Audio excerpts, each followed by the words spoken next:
Sir क्या पूरा मामला है, ये अभिभावक आपके पास आए हैं, क्या पूरा मामला है? सवाल नहीं है, देश के नागरिक हैं, सम्मानित, आप इसको बवाल कैसे कर सकते हैं? मैं सर मामला कह रहा हूँ, बवाल नहीं।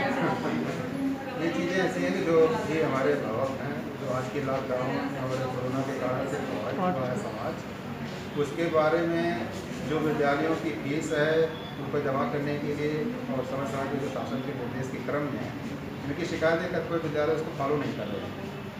तो जो भी विद्यालयों के संबंधित जो भी शिकायतें अभी तक प्राप्त हुई थी, तो शासनादेश के क्रम में उसका 100% कंप्लायंस कराया गया है और अभी जो इन्होंने मुद्दे बताए हैं उसको भी 100% कंप्लायंस कराया जाएगा।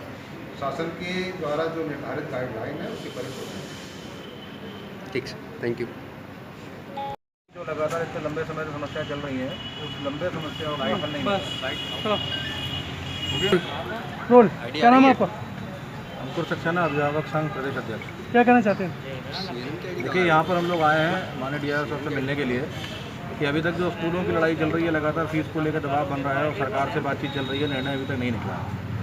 स्कूलों द्वारा लगातार दबाव बनाना कि स्कूल से निकाल देंगे, नाम काट देंगे, परीक्षा से रोक देंगे, ऑनलाइन क्लास से नाम काट देंगे, इस चीज़ को लेकर लगातार चर्चाएं चल रही हैं, मगर अभी तक समाधान नहीं मिल पाया।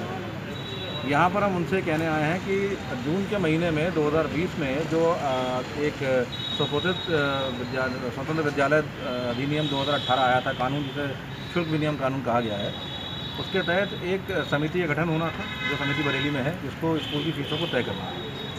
अब उसके अंदर विषम परिस्थितियों, एक्ट ऑफ गॉड या किसी तरह की वैश्विक महामारी का जिक्र नहीं था उस कानून में।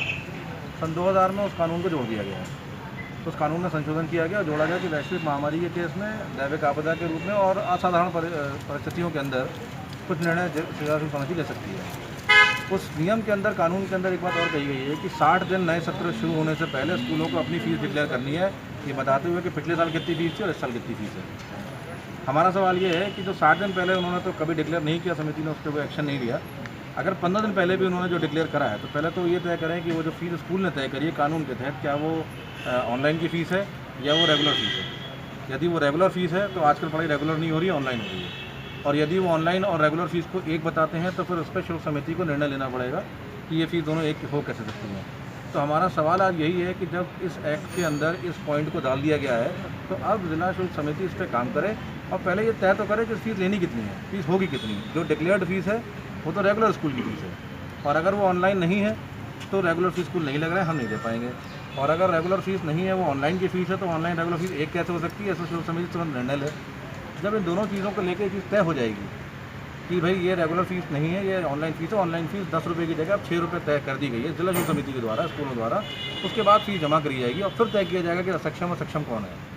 जो असक्षम होंगे उनसे कहा जाएगा कि सुविधा अनुसार वो अपने फ़ीस जमा करने का पत्र देंगे स्कूल में, और जो सक्षम होंगे उनसे कहा जाएगा वो तब अपने हिसाब से फ़ीस जमा करेंगे।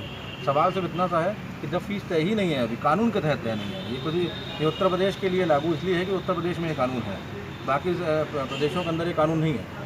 तो जब इसी प्रदेश के अंदर ये कानून है, तो इस कानून के तहत जो फ़ीस तय होनी चाहिए, डिक्लेयर होनी चाहिए, स्कूलों ने नहीं करी है। इसीलिए हम तब तक फ़ीस जमा करने में असमर्थ है जब तक स्कूल सही रूप में लिखित में मांगे कि हम इस सुविधा की या इस वे में इस फीस को मांग रहे हैं। तो जो हेडर क्लियर होगा किस मद में मांग रहे हैं फीस, उसके बाद फीस तय होने के बाद फीस जमा करने की बात की जाएगी। तब तक किसी का नाम काटा गया है उसे वापस शामिल किया जाए, परीक्षाओं में शामिल किया जाए, दबाव बनाना बिल्कुल बंद किया जाए, क्योंकि स्कूलों ने खुद भी जो घोषणा करी है वो ऑनलाइन फ़ीस की नहीं करी है, फ़ीस मान्य नहीं। सर, जो आपकी मांग है वो ये है कि ऑनलाइन अगर पढ़ाई हो रही है तो ऑनलाइन के हिसाब से ही फ़ीस ली जाए।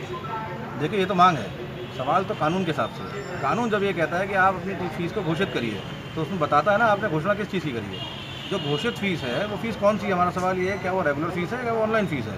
क्योंकि स्कूलों ने ये नहीं कहा है कि ये फ़ीस ऑनलाइन भी रहेगी, स्कूलों ने एक नॉर्मल फ़ीस दी है, तो नॉर्मल फ़ीस दी है और ऑनलाइन फ़ीस वो भी लेंगे, ये भी तो डिक्लेयर करें, पहले लिख कर दें इस बात को, उसके बाद इस पर आगे बात होगी।